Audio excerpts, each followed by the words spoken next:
Soalan pertama, bolehkah kita meminta tolong dari orang yang telah mati, contohnya wali-wali, contoh dengan keberkatan si fulang, maka sekian-sekianlah minta. Baik. Ni bab ni orang panggil bab tawassul, bab istighasah. Pertama sekali saya nak beritahu bahawa isu ini isu khilaf di antara alim ulama. Khilaf, ada yang terima, ada yang tak terima. Itu biasa. Baik, kemudian isu ini bukan isu ini bila khilaf, dan dia bukan masalah usul akidah. Sekalipun ada orang meletakkannya pada usul akidah, kau ada lah. Tapi alim ulama membahaskannya dalam konteks dia bukan usul akidah, dia lebih kepada usul cabang, furuk saja, amalan, istighasah ni, tawassul ni.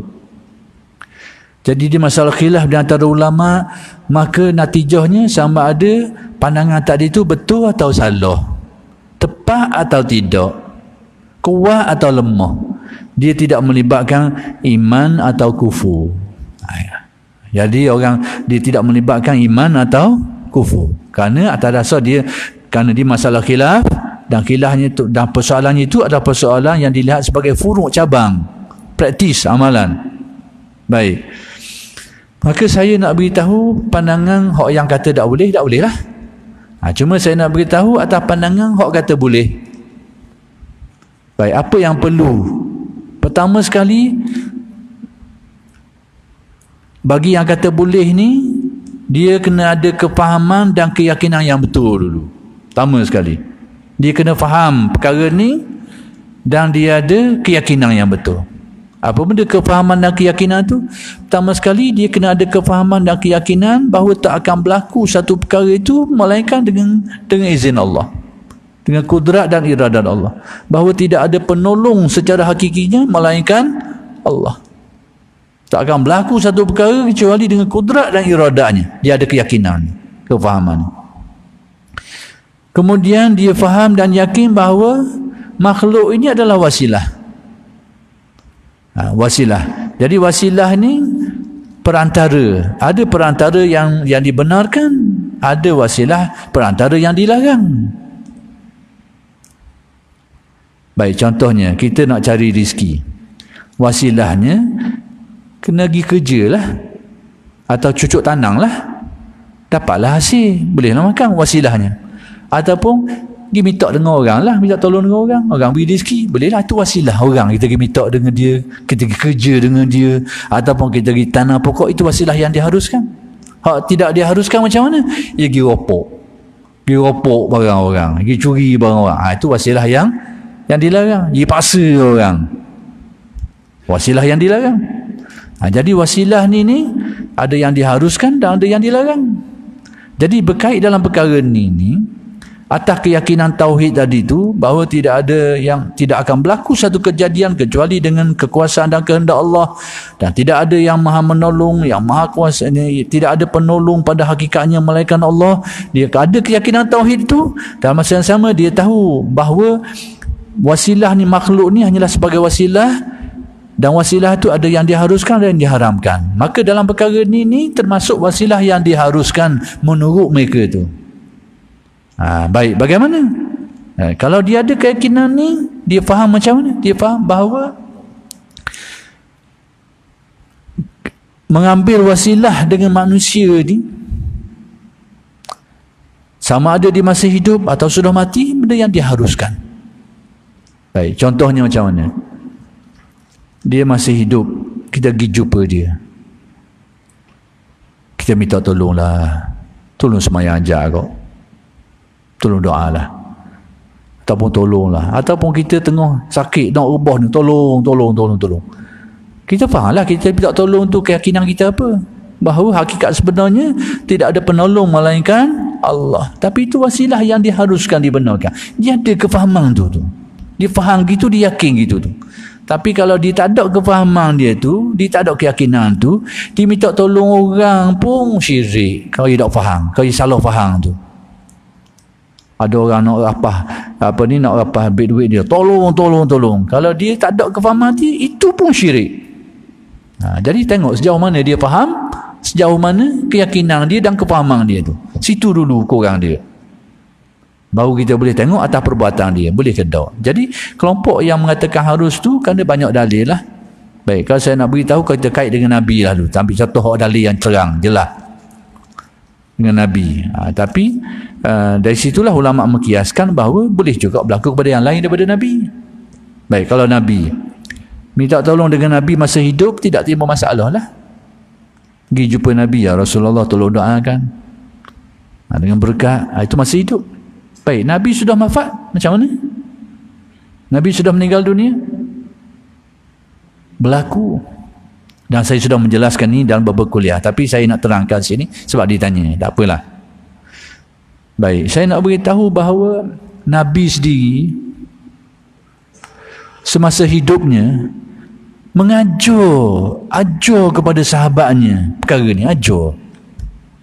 Bila ada seorang buta datang jumpa Nabi, mengadu hal dia, susah kerana buta ni, payah nak buat ni, minta Nabi tolong doakan, Nabi mustajab, mudah-mudahan penglihatan dia boleh balik pulih semula. Senanglah dia nak berusang tu ni. Apa yang Nabi buat? Nabi suruh dia bersabar lah. Tapi dia kata dia susah kerana nak buat ni. Akhir sekali Nabi ajar dia satu amalan.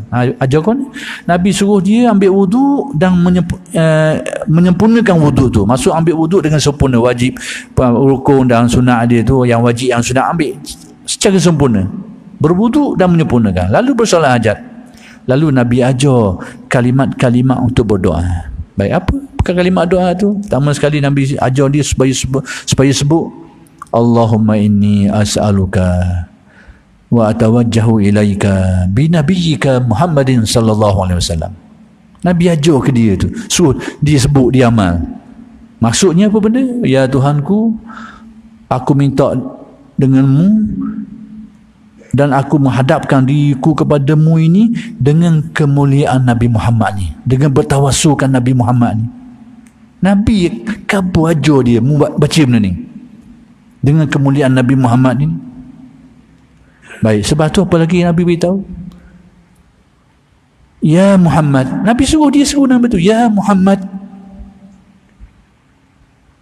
inni atawassalu wa atawajjahu bika ila rabbi lituqda hajati au kama qal.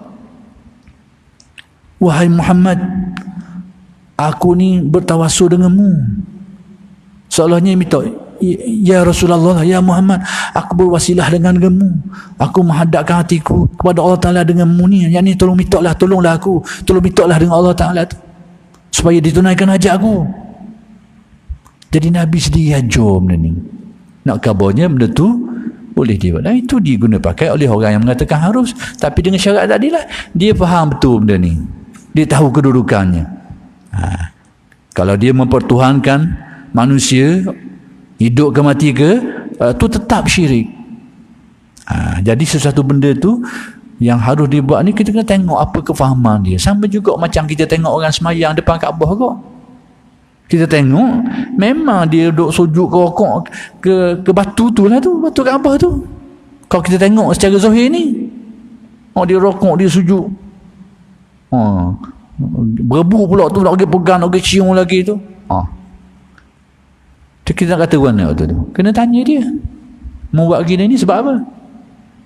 Apakah engkau ni menyembah rokok kepada Kaabah ni, sujud kepada Kaabah ni kerana mempertuhankan dia? Kalau dia itulah yang dia faham, memang syirik sekalipun Kaabah. Tapi kalau dia kata kerana aku rokok, aku semayang ni, aku hadapkan kepada Allah dengan menghadap kepada kiblat yang diperintah secara syariah, maka betul. Buatannya sama je, tengok kefahamannya apa. Aku bersemayang memang tuju kepada Allah, tapi menghadap kepada kiblat kena syarat suruh gitu. Kau faham gitu? Tapi kalau orang sembah Kaabah pun gitu juga orang buat. Jadi kena tanya dia faham ke mana. Etikad dia apa? Sama juga masalah tawassul. Baik. Kemudian apa lagi yang berlaku lepas daripada tu? Itu zaman Nabi. Berlaku pula selepas zaman Nabi, iaitu zaman Khalifah Sayyidina Uthman. Bila ada seseorang nak mari jumpa Sayyidina Uthman, masa tu dia khalifah, tapi tak dapat jumpa. Sebab apa? Sibuk. Khalifah ni sibuk. Ada hasrat nak beritahu, ada hajat nak kabur tapi tak boleh nak kabur. Sibuk doa lalu. Akhirnya baliklah dengan kecewa. Tengah jalan dia jumpa dengan seseorang yang namanya Uthman bin Maz'un. Nama Uthman juga, tapi Uthman lain. Uthman bin Maz'un. Tadi Uthman bin Affan. Uthman bin Maz'un ni tanya dia, apa cerita? Dia kata dia beritahulah dia nak pergi jumpa Sayyidina Umar, tapi tak ada orang, tak boleh nak pergi jumpa. Sedih, tak dapat nak sampaikan hajat. Ni kata gini. Ni aku ajar kamu satu. Dia ajar apa yang Nabi pernah ajar sebelum tu. Mengambil semayang, sempurnakan wudukmu, kemudian semayang 2 rakaat, yang semayang hajat lah. Bacalah doa tu, doa yang sama. Dan dibuat. Bila dia buat, dia pergi jumpa semula Sayyidina Uthman, dia dapat peluang dan dilayang dengan baik. Mustajab. Dia dilayang dengan baik. Itu berlaku baik. Kemudian berlaku juga di zaman Sayyidina Umar. Kemarau panjang. Lalu ada seorang lelaki datang ke kubur Nabi. Nabi wafat dah ni. Lalu dia mengasuh, ya Rasulullah, ya Muhammad, istasqi liqaumik innahum qad halaku. Tolong minta ujang dengan Allah Ta'ala. Tolong minta tetap kepada Allah. Tetap tu kena tauhid, dia kena betul tu. Minta dengan Allah Ta'ala. Tolong minta ujang. Sebab apa?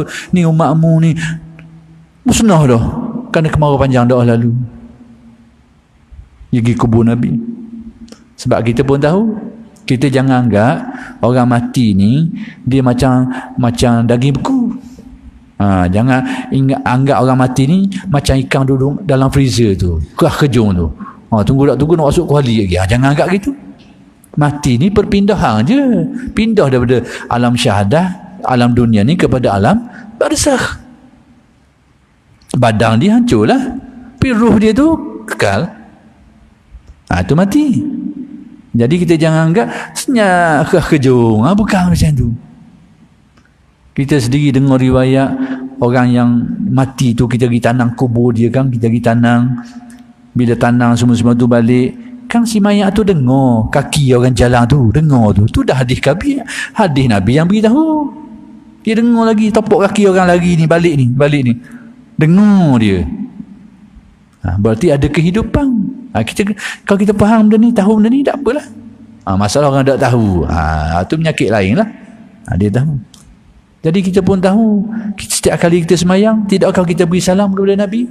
Assalamualaikum ayuhan Nabi. Dah salam kita tu siapa ke tak? Siapa ke tak ke Nabi? Siapa? Dan Nabi jawab dengan nas hadis Nabi. Bahawa salam kita sampai disampaikan dan Nabi dikembalikan ruhnya dan menjawab salam. Menjawab salam. Jadi sama kong, kita faham. Jadi orang-orang yang mengamalkan ni, dia faham kedudukan tu.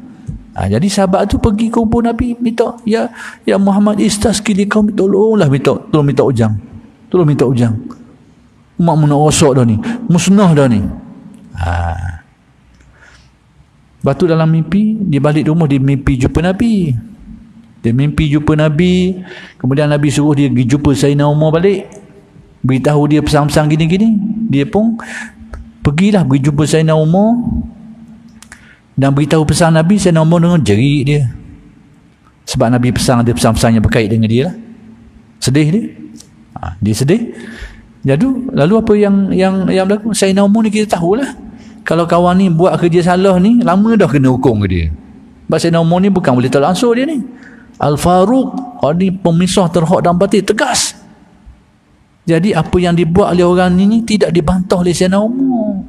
Berarti Sayyidina Umar melihat perbuatan orang tadi tu, yang datang jumpa dia cerita keadaan ini, bahawa tak salah perbuatan tu. Itu ulama memahami seperti itu. Kalau salah, Sayyidina Umar marah dah ke dia, apa buat gini ni, syirik ni. Jadi tidak dilihat seperti itu. Itu satu. Orang lelaki yang datang tu namanya Uthman bin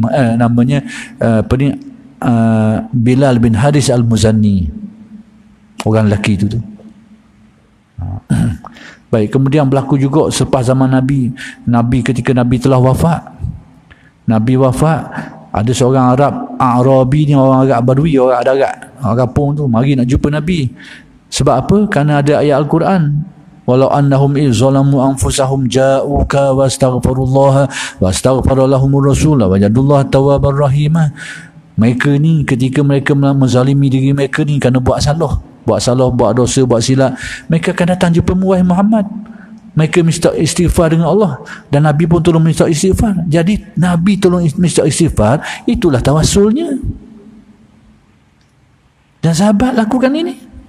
Mereka direct, padahal syarat taubat tak perlu pergi jumpa orang pun, tapi mereka buat kerana dalam bentuk wasilah tadi tu, dengan harap berkat Nabi tadi tu. Boleh. Tapi kena fahamlah, kena ada itikad yang betul, kefahaman yang betul. Jelas. Baik. Kemudian apa yang buat? Nabi dah wafat.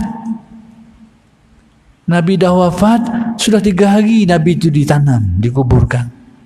Dia pergi kubur Nabi tu. Dia pergi kubur Nabi, dia berbicara dengan Nabi.